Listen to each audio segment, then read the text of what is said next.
So there I was at a local Home Depot for whatever reason, we'll call it destiny. And then I come across a truly depressing sight. A sickly Venus flytrap in a pitcher plant. Poor things had probably been starved of sunlight and water for days, even weeks. Even I knew that if no one helps these plants soon, they will die. So I decided to do the responsible thing and listen to my emotions and made a purchase on impulse. And now I have 2 carnivorous plants that I need to take care of. Now, was my heart in the right place? Yes. But am I good at growing plants? No. Yeah, absolutely not. I am pretty bad at growing plants. Yep, that's right. Every plant I tried raising at this point ended up dying after a few weeks upon acquisition. We're talking all those baby Christmas trees I got as a kid every year whenever my school took us on a field trip to the old Christmas tree farm. And in this case, last time I tried to take care of these exact same species when I was a kid, because I also got them at Home Depot, I accidentally baked them in the summer sun. But John, you were like 7 years old at the time. No one expects you to be able to properly take care of a living thing. I mean, you've just been recently potty trained. Yeah, except a few years ago, I even tried growing mint. And you wanna know what happened? I gave it some dubia roach poop as fertilizer, and it was doing well for a while. And then one day it got all this white powdery stuff on its leaves, fungus gnats appeared, and then the mint plant shriveled up and died. Along with any confidence that I can keep a plant alive. So, you know, your life truly hits a low point when you can't even grow weeds. You know what's crazy? Now look at this. There is freaking mint everywhere. This is mint, that is mint, that is mint. That's a green onion, but you know, it's an Asian household, so what do you expect? So, with this record in mind, how can I possibly hope to rescue intermediate level plants? I was going to follow the instructions, but for some reason, I decided it was probably a good idea to get some outside information, you know, broaden my knowledge. So we're talking blogs, YouTube videos, and the more I looked into it, the more that I was realizing that the information that I was given to take care of my plants when I was a kid and was about to follow was a big fat lie. These instructions that the plants come with, you should be doing like the opposite of what they tell you. Oh, it says here a window is fine. No, a window is not fine. A window is evil.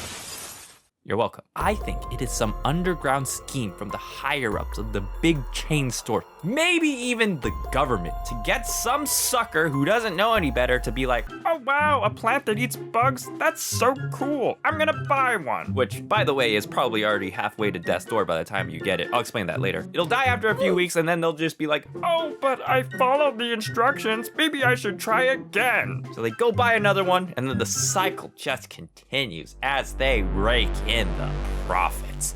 Disgusting. Once I found this out, I took Marty and Potts, yeah, that's what I named them, outside for a full sun bath. Remember that window that I smashed? I mean, thank goodness I was there, because this plant needs a butt ton of sun. And when they're in the store, they get nothing. So they are just like absolutely sun deprived. So while they do need a lot of sun, I still needed to make sure that I properly acclimate them because, you know, going that long without sunlight and then getting absolutely blasted by it, it's probably not a good thing. So basically I had to take them out for a sun bath for like an hour and then just increase the time like after a few days until they could last like a whole day. So we got that taken care of, but unfortunately, the needs did not stop there. If I had to describe these plants, it would be very picky. Not like entitled picky, but, well, I guess it could come across that way. Ugh! If you're gonna give me water, I require pure distilled or rainwater. And if you dare give me that tap crap, my roots will literally burn and I will sue. What kind of soil is this? Yeah. I can only live in a nutrient-deprived, thoroughly rinsed mix of 50% peat moss, 50% perlite, and a touch of sphagnum moss. So give me that, or I will sue.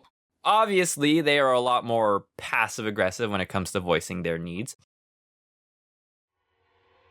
Well, if you're not gonna give me these things, it's not a big deal. I won't say anything. And I'll just eventually shrivel up and die a slow, painful death. But hey, if that's what you want. But it just really goes to show that proper research is needed to take care of these things because can you guess where you're not gonna find these details? Exactly, the care sheets, because they don't want you to know. They don't want you to know the truth. Hey, buddy, it's me. So, you know know how I said that research is very important? Yeah. So literally while I was making this video, I learned that not all carnivorous plants need a butt ton of sun. For example, Potts here is an Nepenthes alata, which is a species of tropical pitcher plant that can do just fine behind a bright sunlit window. So you're good. Embarrassing, yes, but I feel so much better knowing that I learned something new today, because there is nothing more nourishing to the brain than the nutritious goop of knowledge. And you know how you can get your own goop of knowledge? Or skills? Wink wink. Yeah, that could have been smoother. Oh well, it's time to try Skillshare. Skillshare is an online community for creatives where you can learn new skills from industry experts and unleash your creativity. I have a lot of work when it comes to making videos, but I also have a lot of other things that I want or need to get done, like take care of my menagerie of animals, improve my artistic abilities, merge projects, have time to play volleyball, and get on that New Year's resolution that I've been procrastinating on, and my goodness, it's already October. That's a lot to do in a day, so I needed to learn the skill of time management, and the class taught by Ali Abdal was perfect for me, where I learned techniques of how to manage my time and develop my ideal week. Now I get more stuff done while still getting to do what is important to me. And not just productivity, there are hundreds, if not thousands of classes taught by professionals that can teach you what you want to learn. Art, animation, video making, growing plants. I should take this class. And more are added all the time. There is a link in the description below for the first 500 of my subscribers to get access to 1 month of Skillshare Premium for free. Don't let this pass. Take this opportunity to explore new skills or deepen an existing passion by joining Skillshare today. Thank you to Skillshare for sponsoring this video. Now, where were we? Oh, right. So ultimately, I ended up buying things that I never imagined myself ever getting. Distilled water, dirt, specifically made for carnivorous plants, pots, but not just any pot, it has to be made out of a certain material, a TDS meter, basically test the water and soil to make sure that it's safe for the plant, a grow light, and then this one's optional, but some carnivorous plant soil conditioner. I honestly don't know how good this works, and for all I know, it does absolutely nothing, and I just wasted like 12 bucks. So it may seem like a lot, but they are my pride and joy. Like, I've been having such a good time like taking care of these little guys. Like, part of my morning routine now is to take them outside for their sun bath, which in turn gives me the opportunity to be outside as well. Which, to be honest, as someone who has to draw inside all day, I don't get that opportunity a whole lot. So, you know, it's just a really nice way to start the day. Now I know why growing plants is such a popular hobby. Like, there's just something so satisfying watching them grow. Especially like looking at my pitcher plant, like who went from this droopy, sad looking sprout to this. I mean, look how big the pitchers have gotten. It's insane. But obviously the most satisfying thing is knowing that they are doing their part in catching bugs. And boy, are they good at it. A fly comes in, attracted to that sweet scent of Marty's breath, or however else they attract them. Got him. And for my pitcher plants, the bugs will come in because they're attracted to the sweet nectar around the rim of the mouth. They slip and fall, and it is Sarlacc pit ripperonis, as in they get slowly digested into bug soup. Yes, little ants, crawl to your doom. So maybe not as exciting as Marty, but I get just as much enjoyment from occasionally getting to check inside the pitchers. A lot of interesting things down there. Hey, can you get me out of here? Not until you subscribe. And on the days that are too hot and I have to keep them inside, I never have to worry about catching pesky flies or gnats in my office because my plants will eat them. So things were great. And I was like long past my current record. But little did I know was that there was tragedy lurking in the soil. I noticed that Marty had like this weird stem coming out. Like, it wasn't a flower stem because like the Venus flytrap sprouts were still coming out from it. But then day by day, each new sprout just started turning black to the point that Marty no longer had any heads left. Something was not right. And when I decided to check the roots, I learned to truly fear something. Root rot. This could happen for any number of reasons, but from what I understand is that once a plant gets root rot, it is very difficult, if not impossible for a plant to recover from. And with my experience dealing with root rot being absolutely non-existent at this point, yeah, my chances weren't looking so good. But of course, I still tried my best. I did more research, I moved it to a smaller pot, I even gave it some of that carnivorous plant soil juice thing. Everything that I could do that could possibly help. But unfortunately, it was just too little too late. And Marty eventually succumbed to the root rot. Rest in peace, Marty McFly.